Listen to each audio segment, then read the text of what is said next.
ভারতে বড়দিনের উৎসবে হামলার ঘটনা এবং একাধিক মুসলিমকে হত্যার বিষয়ে তীব্র প্রতিবাদ জানিয়েছে পররাষ্ট্র মন্ত্রণালয়।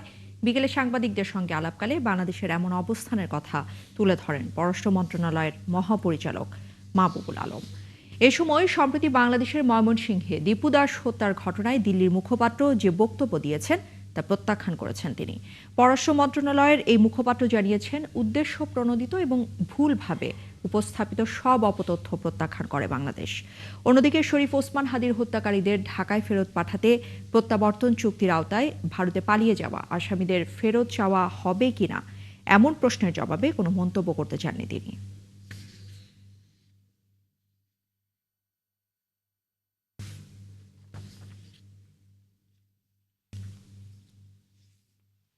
ভারতে মুসলিম, খ্রিস্টান সহ বিভিন্ন সংখ্যালঘুদের বিরুদ্ধে সংঘটিত নৃশংস হত্যাকাণ্ড, গণপিটুনি, নির্বিচারে আটক ও ধর্মীয় অনুষ্ঠানে বাধার ঘটনা, এ ঘটনায় আমরা গভীরভাবে উদ্বিগ্ন।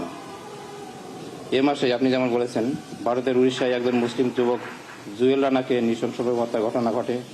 বিহারে মোহাম্মদ আজহার হোসেনের নৃশংস হত্যাকাণ্ড, কেরালায় বাংলাদেশি সন্দেহে এক নিরীহ ব্যক্তির হত্যাকাণ্ড, বিভিন্ন স্থানে মুসলিম ও খ্রিস্টানদের উপর গণপিটুনি ও সহিংসতার ঘটনা ঘটেছে।